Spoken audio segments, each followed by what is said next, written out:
Shalom à tous, au nom de l'école des Yeshoua, bienvenue. Donc nous arrivons au chapitre 18 des Actes des Apôtres et Paulos arrive à Corinthe, Corinthos. Remettons ces quelques instants au Seigneur. Père très saint, nous te rendons grâce en le précieux nom d'Yeshoua. Merci Seigneur pour ta parole vivante que tu nous donnes. Merci Seigneur, parce que tu nous as rachetés au travers de Christ Yeshoua, afin que nous puissions être un peuple pour toi, afin de te servir, toi le seul vrai Dieu, et celui que tu as envoyé. Aide-nous, mon Dieu, mon Père, à te faire plaisir, que ton nom soit béni, honoré, le toujours et partout. Merci pour ce chapitre 18 des Actes.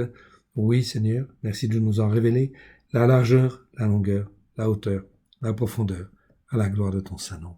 Alléluia. Amen. Paulos donc arrive à Corinthe. Corinthe, Corinthos, en fait, en hébreu phonétisé. Lors de l'arrivée de Paulos à Corinthos, nous sommes toujours là, dans le deuxième voyage de Paulos. Nous sommes entre 49 et 52 de l'ère chrétienne. Plus exactement, 51-52. Ok.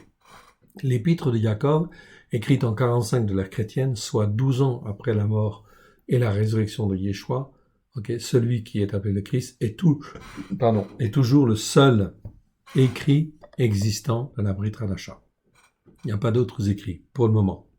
Paulos restera à Corinthos 18 mois et en 51, de 51 à 52 de l'ère chrétienne. Pendant cette période, Paulos écrira la première lettre aux Thessaloniciens en 51 et la deuxième lettre aux Thessaloniciens en 52. Ok, donc là, ce sont les premiers écrits qui apparaissent. Voyons en fin de compte ici, chapitre 18 des Actes. Maaseh Yashelerim, acte 18. Après cela, Paulos partit d'Atinas. Atinas, c'est Athènes. Et se rendit à Corinthos. Corinthos, Corinthe. Même chose, on ne fait pas de commentaires sur le nom hébreu pour le moment. On verra ça ultérieurement dans des études plus approfondies. Et il y trouva un Yehudi. Yehudi, c'est un juif nommé Achilas. Achilas, en hébreu phonétique, c'est comme en fait en grec et c'est comme en français, Achilas. Donc il y a des mots comme ça reste les mêmes. D'autres, non, c'est pas les mêmes. Originaire du Pontos, c'est-à-dire du pont, récemment arrivé d'Italie, avec sa femme Priscilla, c'est Priscille, Priscilla en fait en hébreu, parce que Kelodeios avait ordonné à tous les Yehudim de sortir de Rome, et il se lia avec eux. Donc Kelodios, c'est Claude. Claude, en fin de compte, c'est l'empereur Claude, oui bien sûr, donc on va les voir, petit h. Ok, Kelodeios, voilà. Kelodeios, c'est Claude. Claude, ça veut dire en fait boiteux en fait en français. Nous sommes là entre 41 et 49 de l'ère chrétienne. En effet,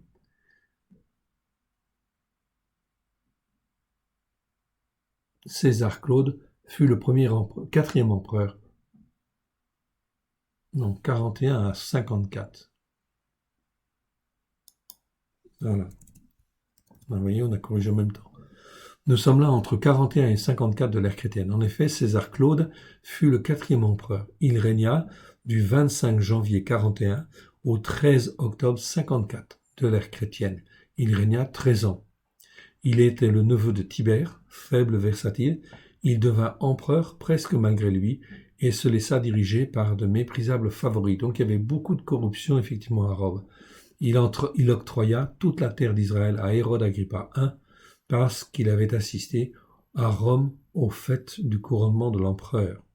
Au début de son règne, Claude favorisa les Juifs, redonna à ceux d'Alexandrie les privilèges qu'ils avaient eus auparavant, mais plus tard, il les bannit tous de Rome. Donc, en acte 18.2, nous sommes là. Claude mourut en 54 après Jésus-Christ, dans la 14e année de son règne. Donc, ici, nous sommes dans la persécution des Juifs. Donc, les Juifs quittent Rome. Comme ils quittent, en fait, Rome, eh bien, ils s'en vont, et on en retrouve, en fait, à Corinthe. Ce fut le cas, effectivement, de Achilas et puis de Priscilla. Parce que Kelodeios avait ordonné à tous les Yehudim, ce sont les Juifs, de sortir de Roma. Roma, c'est Rome. Et il se lia avec eux. Et comme il avait le même métier, donc il faisait des tentes, il demeura chez eux et y travailla. Donc Paulos travaillait, oui. Il travaillait pour subvenir à ses besoins, etc., pour ne pas dépendre, en fait, ici, de l'Église. Bon, là, il venait d'arriver, donc forcément, il fallait bien qu'il travaille. Donc il travailla. Ils étaient dans le même métier de la fabrication des tentes. Donc ils ont sympathisé sur ce thème-là. Paulos sympathisait, pour s'entraider, bien évidemment. Mais ils ont parlé, bien sûr, de la parole. Paulos discourait dans la synagogue chaque Shabbat, et il persuadait les Yehudim et les fils et des fils de Yavan. Il persuadait des Yehudim, donc des Juifs, et des fils de Yavan, donc des Grecs, des gens qui étaient en fait là, même de passage, pas forcément des Grecs aussi, mais des gens de toute nation, qui en fin de compte étaient venus là, ou venaient là à Corinthe. Corinthe était une grande ville, très très grande ville. Mais quand Silas et Timotheos furent arrivés de Macédonia, donc de la Macédoine, il se donna tout entier à la parole, témoignant aux Yehudim que Yeshua était le Christ. Donc toujours, en fait ici, le même message, la même proclamation, toujours que Yeshua était le Christ. Celui qui était annoncé dans la Torah, les prophètes et les psaumes, puisque là, effectivement, on l'a vu tout à l'heure, il n'y a pas d'autres écrits que, en fin de compte, ici, l'épître de Jacob dans la Brit Hadasha. C'est tout. Il n'y a pas d'autres écrits. Donc, il témoigne sur la Torah, les prophètes et les psaumes. On est bien d'accord. Donc, on est là à Corinthe, là où il va y avoir beaucoup, effectivement, de dons qui vont s'exprimer, bien évidemment, par la puissance de Dieu, sur, en fin de compte, bien sûr, les enseignements de la Torah, des prophètes et des psaumes. Les Yehudim lui faisant alors de l'opposition, donc il y avait de l'opposition, toujours pareil. Ici, c'est toujours la puissance de Jézabel qui agit derrière pour en fait s'opposer, en fait ici, à la parole de Dieu, s'opposer notamment à la Torah. Donc, les Yehudim lui faisant alors de l'opposition et proférant des blasphèmes. Donc, des blasphèmes, ce sont des insultes, ce sont des injures. Le mot, c'est bien blasphémia. Blasphémia pour le nom, blasphéméo, en fait, pour le verbe. Donc, proférant des blasphèmes. Donc, ici, des insultes, des outrages, des calomnies, des calomnies, des diffamations, des médisances, etc. Donc, proférant même des insultes ou des injures, c'est le même mot. Petit t, on va aller le voir. Comme ça, en fait, tout le monde l'aura vu. Petit t, petit t, petit t, petit t. Hop, je l'ai là. Il est là. Voilà. Blasphéméo. C'est un mot qui existe 34 fois dans 34 versets. Ça veut dire injurier, outrager, calomnier, médire, diffamer, blasphémer, en fait, ici. Le mot français, le plus courant, le plus général, c'est blasphémer. J'aurais même dû le rajouter, en fait, ici. Comme ça, tout le monde comprend. Blasphémer. Donc, blasphémer, c'est ça. Donc, beaucoup de gens ne savent pas ce que ça veut dire, blasphémer. Blasphémer, c'est injurier, outrager, calomnier, dire des médisances, diffamer, etc. Donc là, on est dans les insultes. Proférant des blasphèmes. Alors, Paulos, qu'est-ce qu'il fait? Eh bien, au bout d'un moment, puisque Dieu lui dit de persévérer, Paulos secoua ses vêtements et leur dit: que votre sang retombe sur votre tête. J'en suis pur. Dès maintenant, j'irai vers les nations. Donc là, à Corinthe, s'opère aussi un changement. En fait, ici, on ne va plus seulement vers les Juifs, on va vers les nations parce que la porte se ferme. Et donc là, la porte se ferme, et bien, en fin de compte, Paulos s'est dit: moi, je suis en fait que votre sang retombe sur votre tête, puisque vous voulez pas écouter. Eh bien, écoutez, c'est votre problème. Que votre sang retombe sur votre tête, j'en suis pur. Dès maintenant, j'irai vers les nations. Et sortant de là, il entra chez un nommé Justos. Justos, c'est Justus, homme craignant Elohim. Donc là, on est toujours dans le même mot qu'on a vu tout à l'heure, ou qu'on a vu au chapitre précédent, c'est Bomei, qui veut dire effectivement craignant Dieu, qui honore Dieu, qui respecte Dieu, qui, en fait, ici, on va utiliser l'expression craignant Elohim. Donc, qui, en fin de compte, est ouvert à la parole de Dieu. Ok, donc c'est ça qui est important. C'est de ne pas enseigner ou de proclamer là où les gens n'écoutent pas. Ok, mais c'est proclamer auprès des craignants Elohim. Homme craignant Elohim et dont la maison était contiguë à la synagogue. Donc, il habitait à côté, mais il faisait pas partie de la synagogue. Cependant, Crispos, le chef de la synagogue, crut au Seigneur avec toute sa famille. Donc ça, c'est intéressant. Crispos et Crispus, donc il était chef de la synagogue, et lui, il croyait, il crut. Donc ici, ce n'est pas parce qu'on a un statut que, en fait, on va être coincé pour croire. Non, ça peut être des juifs ou des non-juifs. Ok, non, peu importe. Dieu cherche des craignants Dieu, des craignants Elohim. Beaucoup de Corinthiens qui avaient entendu Paulos crurent aussi et furent baptisés. Donc là, on nous dit, ah, mais il y en avait d'autres. Des Corinthiens, donc des Corinthiens, qui avaient entendu Paulos. Donc ils avaient simplement entendu Paulos témoigner. Paulos ne prêchait pas. Okay, le mot prêcher, c'est un mot qui vient des catholiques. Okay, ça n'existait pas en fait en ce temps-là. En ce temps-là, on annonçait la parole telle qu'elle était, conformément à la Torah, et en fin de compte, on racontait des faits. On témoignait de ce que Dieu faisait au travers de Christ Yeshua. Donc, qui avaient entendu Paulos crurent aussi et furent baptisés.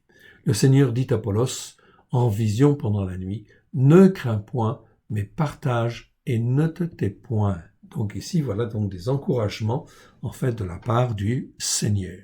Car je suis avec toi et personne ne mettra la main sur toi pour te faire du mal, parce que j'ai un peuple nombreux dans cette ville.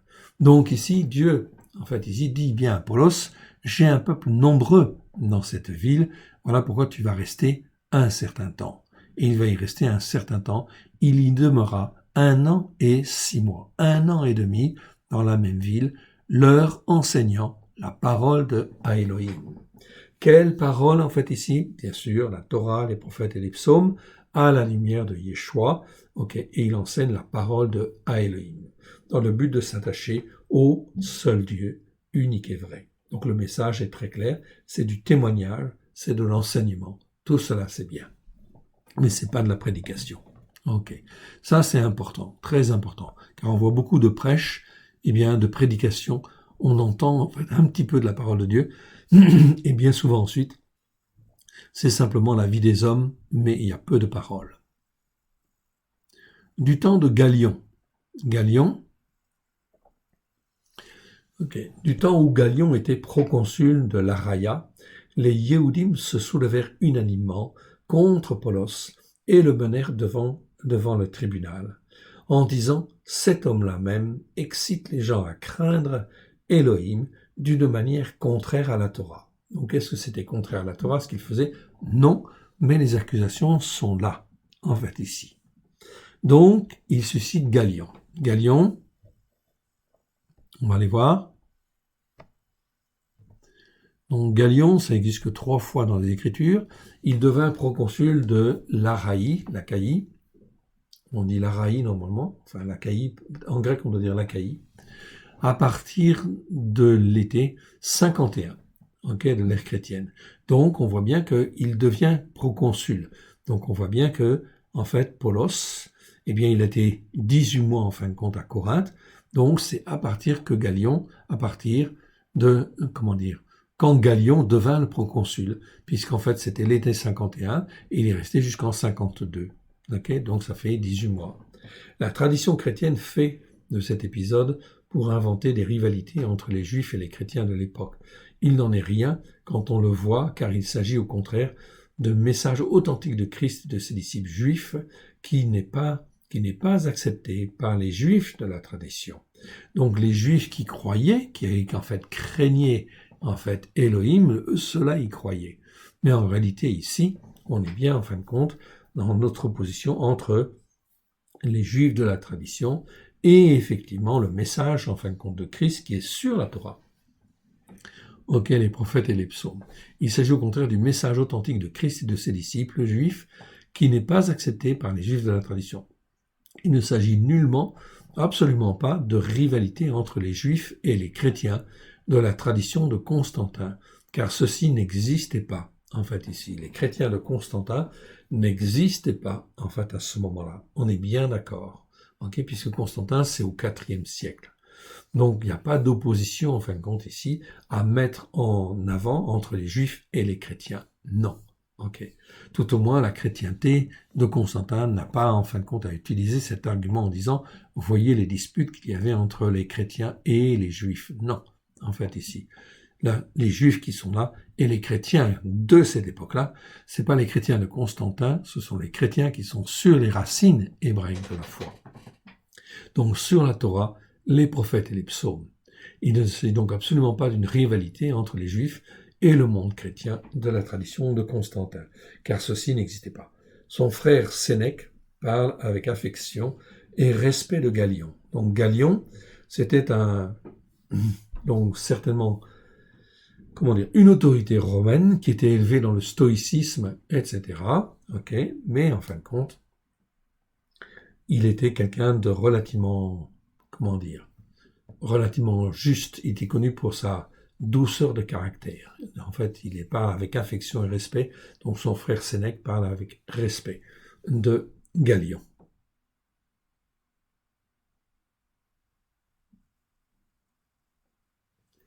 Ok, donc la province de l'Araïa, en fait en dessous, je le dis en fait en même temps, après la défaite de Marc-Antoine et Cléopâtre en 31 avant Jésus-Christ, l'empereur Auguste réorganisa les provinces romaines et créa la province sénatoriale d'Archaïe en -27. Elle est composée du sud de la Grèce actuelle. Ok, on va revenir donc à notre texte. Donc du temps de Galion, temps où Galion était proconsul de l'Araïa, les Yéhoudim se soulevèrent unanimement contre Polos et le menèrent devant le tribunal. Donc les Yéhoudim de la tradition, en fait ici, juive, se soulevèrent unanimement contre Polos, qui lui était dans dans le message messianique de Christ. Okay? C'était pas un chrétien, Polos, c'était pas un chrétien de Constantin, sûrement pas. C'était un juif qui croyait en Yeshua. Et le menèrent devant le tribunal en disant, cet homme-là, même excite les gens à craindre Elohim d'une manière contraire à la Torah.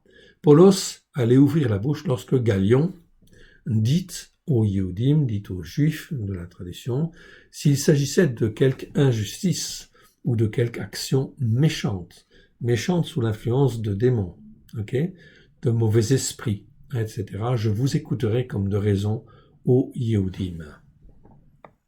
Ok. Mais s'il s'agit de discussions sur une parole, sur des noms, sur votre Torah, cela vous regarde, je ne veux pas être juge de ces choses. Et il les renvoya du tribunal. Donc Galion était quelque part un homme de bon sens, mais il voulait pas se mêler des affaires religieuses. Ok, il ne se sentait pas concerné par cela. Ok. Alors il les renvoie. Alors tous les fils de Yavan, se saisissant de Sosténis, le chef de la synagogue, Sosténis et Sosthène, alors tous les fils de Yavan, donc les Grecs, on va dire les fils de Yavan, se saisissant de Sosténis et le chef de la synagogue, le battirent devant le tribunal sans que Galion ne s'en mette en peine. Donc il n'est même pas intervenu, il a laissé l'affaire. Ok, on continue. Antioche, eh bien nous y voici, on y retourne. Polos revient à Antéioréa, à Antioche, en 52 de l'ère chrétienne. À Corinthos, Polos resta encore assez longtemps. Ensuite, il prit congé des frères et s'embarqua pour la Souria avec Priscilla et Aquilas. Après s'être fait raser la tête, à Kankéra. Kankéra, c'est Sanré. Sanré, c'était en fin de compte un port. Kankéra, sans ou Sanré, c'est le port qui était proche de Corinthe. Car il avait fait un vœu. Donc ici, on voit que Polos avait fait un vœu. Donc il se rase la tête, selon effectivement les pratiques de la Torah, etc. Donc il le fait. On n'a pas beaucoup d'explications en fait ici sur en fait ce fait-là. Donc on n'a pas besoin d'insister pour le moment. Verset 19. Ils arrivèrent à Éphésos. Et Paulos, il laissa ses compagnons. Étant entré dans la synagogue, il s'entretint avec les Yéhoudim. Donc systématiquement, Paulos, dès qu'il va quelque part, il va dans la synagogue et il parle en fait aux Yéhoudim, qui le prièrent de prolonger bien plus son séjour. Donc là, ils étaient en fait dans l'attente, ils écoutaient, mais il n'y consentit point. Là, c'est Paulos qui ne veut pas rester. Il prit congé d'eux, pourquoi? Parce qu'il devait aller à Yerushalayim. Il prit congé d'eux en disant, il faut absolument que je célèbre la fête prochaine, donc la fête prochaine à Yerushalayim. Cette fête prochaine, petit J, c'est probablement Pessar de l'année 52. Bon, mais on n'est pas sûr, comme on ne connaît pas trop le détail en fait ici de la présence de Paulos à Corinthe. Donc c'est peut-être Pessar, mais c'est pas sûr. C'est peut-être tout simplement la fête des tabernacles. Auquel cas c'est la fin de l'année 52. La fête prochaine, à Yerushalayim. Je célébrerai la fête prochaine à Yerushalayim. Donc ici, à Yerushalayim. Très bien.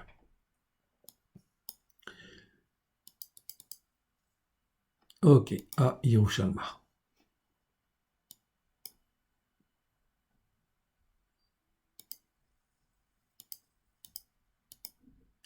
Donc Yerushalayim, c'est Jérusalem. Je vous l'ai donc déjà dit. C'est Jérusalem qui est en train d'être formée, façonnée, etc. à la gloire de l'Éternel. Donc Yerushalayim. La cité physique de Jérusalem. Je reviendrai vers vous si Elohim le veut, et il partit d'Éphésos, d'Éphèse. Ayant débarqué à Caesarea, il monta à Yerushalayim. Donc il va à Jérusalem, donc il débarque à Caesarea. Donc il a voyagé en fin de compte pendant 3 ans, 52 il revient, et il veut retourner à Antioréa. Mais avant, il passe par Jérusalem. C'est un peu curieux, puisqu'en fait entre Jérusalem et Antioche, il y a en fait 740 kilomètres. Eh bien, en fin de compte, il va à Jérusalem. Pourquoi? Pour rendre compte de son voyage, aux anciens, à l'Assemblée des croyants. Et après avoir salué l'Assemblée des croyants, il descendit à Antioréa. En fait, on aurait pu dire il monta, mais c'est toujours par rapport à Jérusalem. Quand on va vers Jérusalem, on monte vers Jérusalem. Quand on s'en va de Jérusalem, on descend. En fait, ici, même si c'est le nord. Donc, il descendit à Antioréa, c'est Antioche. Donc, qu'est-ce qu'il est venu faire à Yerushalayim, en fait, ici?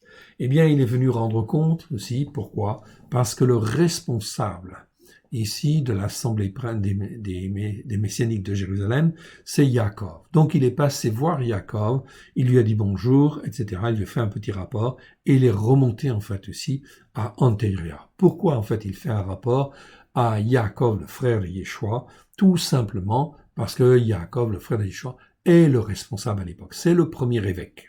C'est le premier évêque qui existe, en fait, là, qui est toujours en fonction. Il va être en fonction, en fin de compte, à Jérusalem, de l'année 34 jusqu'à l'année 62.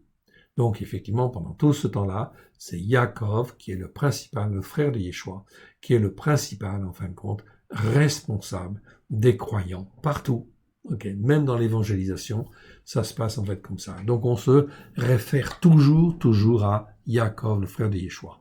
Même Pétros, dans un de ses épîtres, va le dire. Il va même dire en fait ici, tout le monde, qu'il soit prophète, qu'il soit évangéliste, qu'il soit pasteur, etc., devrait toujours soumettre à Yaakov ses enseignements avant de les diffuser. Donc c'était en fait dans une obéissance pleine et entière et une soumission pleine et entière que l'on agissait à cette époque-là d'une manière très claire, en fait ici.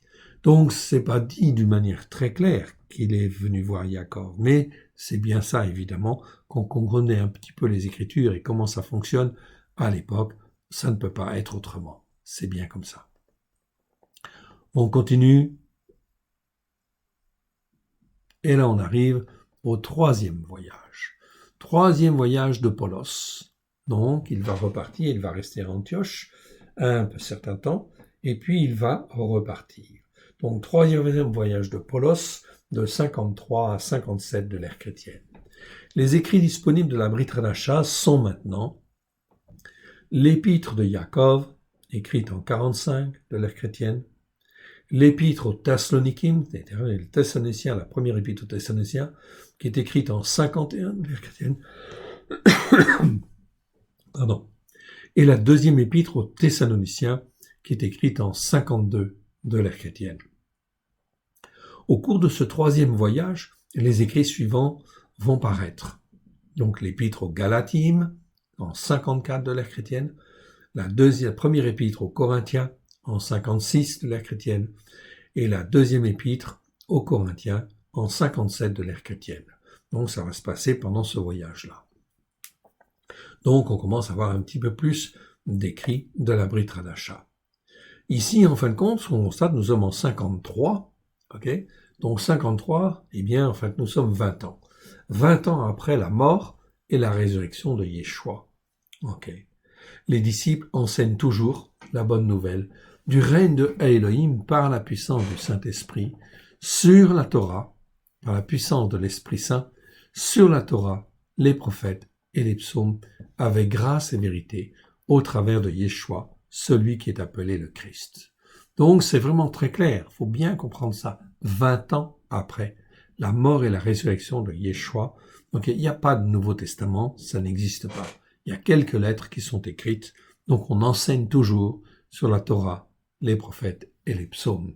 C'est donc très important parce que là on est effectivement sur, en fin de compte, bien sûr, les racines que Dieu veut pour chacun de nous, pour tous les croyants, qu'il rachète par le sang de l'agneau, le sang de Christ Yeshua, eh bien il nous rachète afin de faire de nous un peuple, que je sois juif ou non juif. 20 ans après, on enseigne toujours sur la Torah, les prophètes et les psaumes. Ok. Le troisième voyage de Paulos, vous en avez un petit aperçu en fait ici. Il va partir en fait ici de Antioche. Ok. Il va aller à Derbe, à Lystre, ok, à Icône, puis à Antioche de Pisidie, puis ensuite à Éphèse, où là il va rester un peu de temps. Ok. Puis il va continuer à Assos, Troas, Philippe, ok, Thessalonicie, Bérée, ok, Corinthe et en fait Athènes, Corinthe et Sanré. Puis il va revenir pratiquement par le même chemin jusqu'à Éphèse, ok, où là en fin de compte il va en fait prendre le bateau et il va aller en fin de compte à Myé, ok, à Kos, à Rhodes, Patara et à Tyr. Même chose ici, il va revenir dans ce troisième voyage, on le voit très clairement en fait ici, il va revenir en fin de compte ici à Antioche, en repassant en fait ici,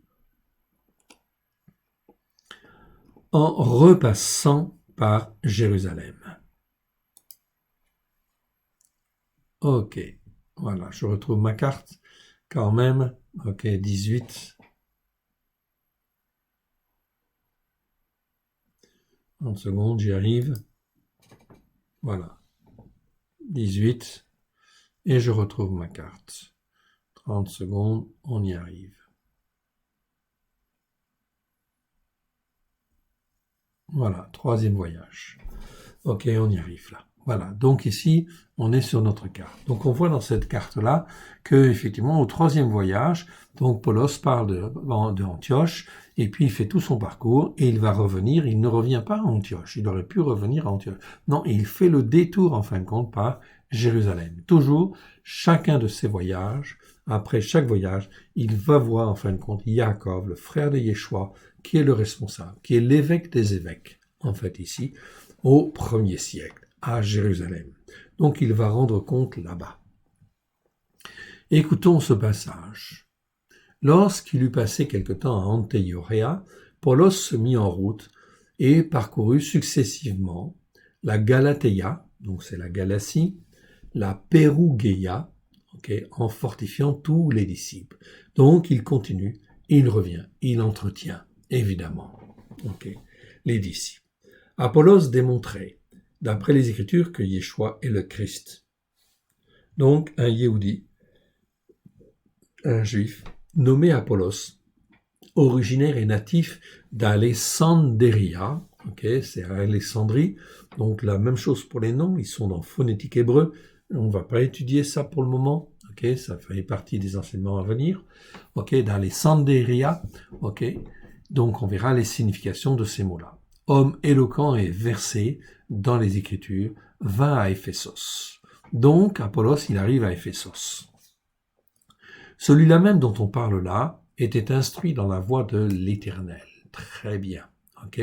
Donc ici, cet homme-là, Apollos, c'est une tautologie. Donc le Saint-Esprit insiste en disant celui-là même dont on parle là, cet Apollos-là, était instruit dans la voie de l'Éternel.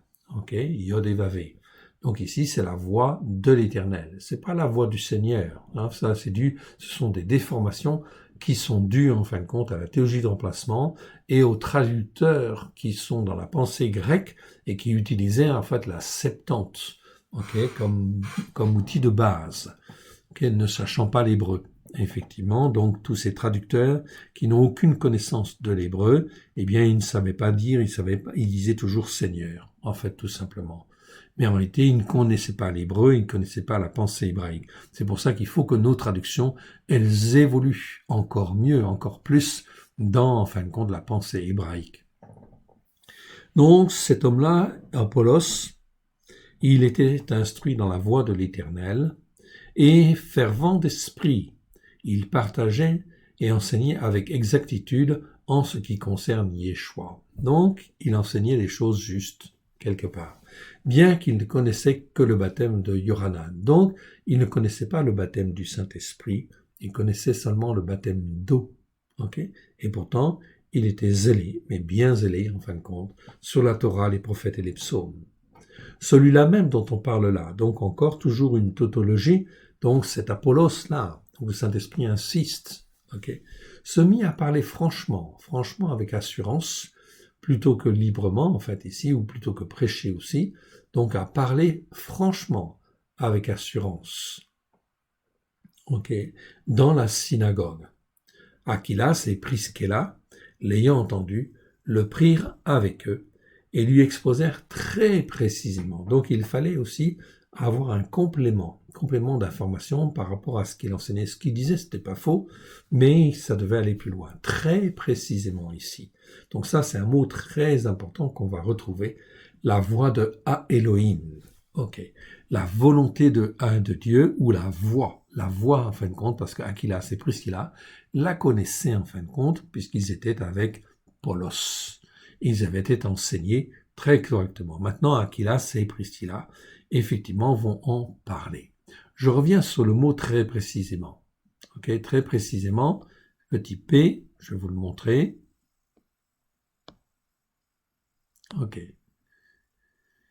C'est akribestéron. Akribestéron, c'est un mot très important. On va le retrouver plusieurs fois. Il n'est pas très courant. Il n'existe que 4 fois dans 4 versets. Et c'est en fait une expression, c'est le neutre du comparatif d'un superlatif. Ou, en fait, c'est le neutre d'un superlatif. Akribestatos. Alexandre, en fait, 1850, en fait, voudrait dire, en fin de compte, que ça veut dire très exactement, très précisément, très justement, très parfaitement, très rigoureusement, en fait, ou encore le plus précisément possible. Chassang, 1882, veut dire très soigné, très exact, ou de façon la plus soignée ou la plus exacte. Voici les 4 versets où se trouve, en fin de compte, dans la seconde, ce mot-là, et c'est pas toujours très bien traduit. Dans Acte 18, 26, on dit plus exactement. En fait, c'est un superlatif. Donc, le plus exactement possible, la voix de Dieu, le plus exactement possible, en fait, sa cause, c'est toujours un superlatif. Donc, le plus exactement ou le plus précisément, en fait, ici. C'est important parce que ça va avoir son importance plus tard. On va le voir dans un des versets plus tard. Donc ici, il y a bien une connaissance, des niveaux de connaissance, auxquels, en fait, on est instruit ou pas, en fait, tout simplement. Donc, Aquilas et Priscilla, l'ayant entendu, le prirent avec eux et lui exposèrent très précisément la voix de Ha Elohim, c'est-à-dire la voix de Ha Elohim, la voix du seul Dieu unique et vrai. C'est ça qui est très important, c'est de comprendre, en fin de compte, que nous devons être attachés au seul Dieu unique et vrai, et en fait y rester attachés.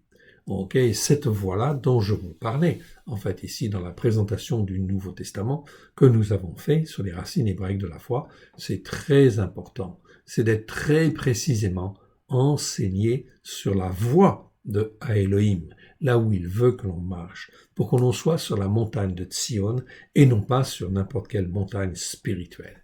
Voilà pourquoi le Seigneur nous enseigne et veut nous amener, en fait ici, à prendre conscience d'un certain nombre de choses afin que nous soyons sur sa montagne à lui, sa montagne de sainteté ou sa montagne sainte. Et ainsi que l'on puisse grandir petit à petit, en fait, en sainteté devant Dieu. Verset 27. Comme il voulait passer en Araya, les frères l'y encouragèrent et écrivirent aux disciples de bien le recevoir. Donc, il a été en fait recommandé. Quand il fut arrivé, il se rendit par la grâce d'Élohim très utile à ceux qui avaient cru, car il réfutait vivement les Yehudim en public, démontrant que par les Écritures, que Yeshua était le Christ.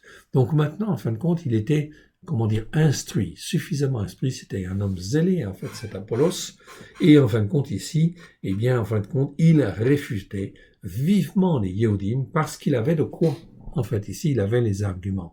C'est pour ça que si nous voulons réfuter vivement, en fait, les gens, les personnes, les croyants, eh bien, en fin de compte, il n'y a pas 36 solutions. Il faut être bien ancré sur la Torah, les prophètes et les psaumes. C'est la seule chose qui nous permet, bien sûr, d'être, solidement ancré, démontrant par les Écritures.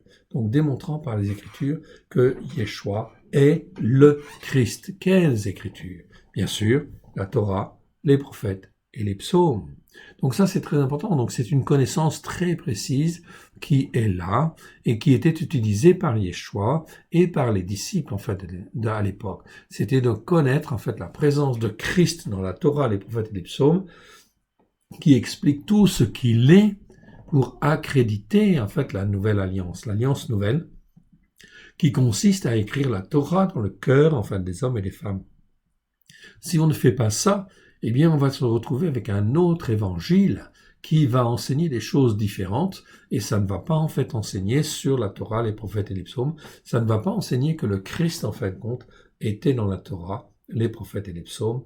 Mais c'est pas tout, en fait, de savoir qu'il y était. C'est de démontrer par les Écritures que Yeshua est bien le Christ attendu par Dieu, attendu par les hommes, et venant de Dieu, en fait, ici.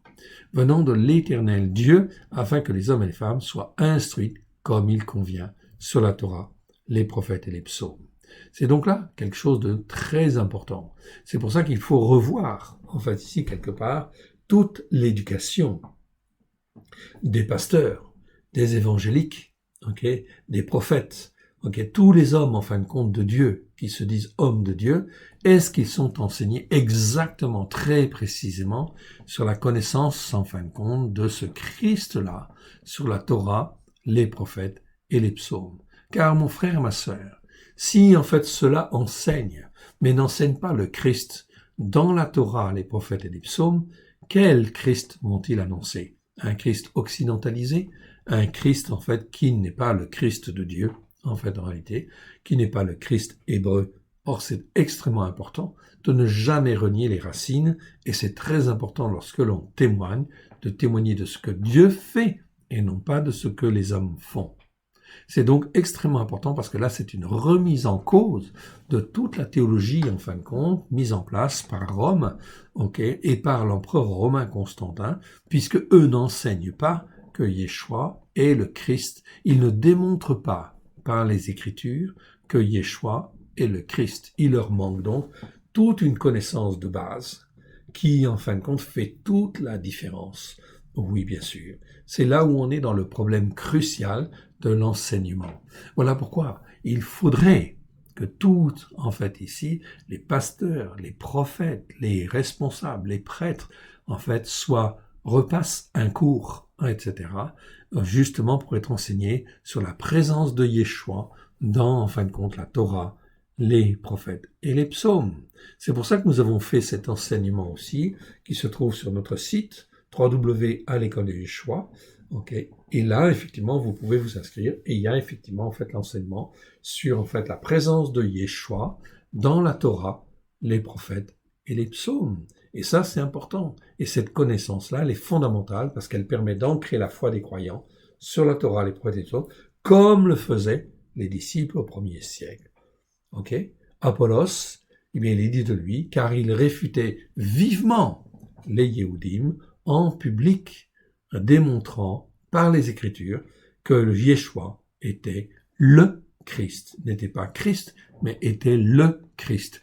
Dans le texte hébreu, le texte grec du XVIIe siècle, le TR, eh bien, effectivement, nous avons bien ici un article. Donc, c'est pas Christ tout court, c'est le Christ. Et on dit bien le Christ, parce que c'est le Christ dont on parle dans la Torah, les prophètes et les psaumes. C'est donc là excessivement important et fondamental. Que l'Éternel Dieu vous bénisse et vous garde. Ok. Et je vous souhaite une très bonne semaine. À très bientôt. Que Dieu vous bénisse et Dieu vous garde. À la prochaine au chapitre 19. Que l'Éternel Dieu vous bénisse. Shalom, shalom à tous. Amen.